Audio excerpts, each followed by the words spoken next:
अबे सैया ने जाला बाजारी हमार मन कटहर पय। अबे सैया ने जाला बाजारी हमार मन कटहर प।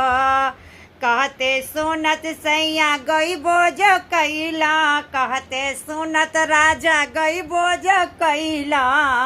अब सासू ने चिर तरकारी हमार मन कटहर पे। अबे सासू ने कट तरकारी हमार मन कटहर पे।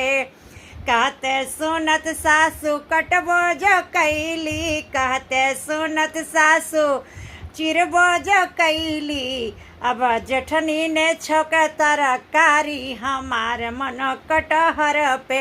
अब जेठनी ने छोक तरकारी हमार मन कटहर पे। कहते सुनत जेठनी छौको जो कैली, कहते सुनत जेठनी छौको जो कैली।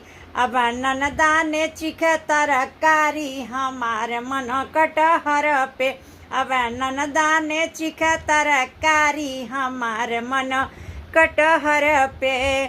कहते सुनत नंदा चिखबो जो कैली, कहते सुनत ननदा चिखबो जो कैली। अब चाटी पोछी गैली कराही हमार मन कटहर पे।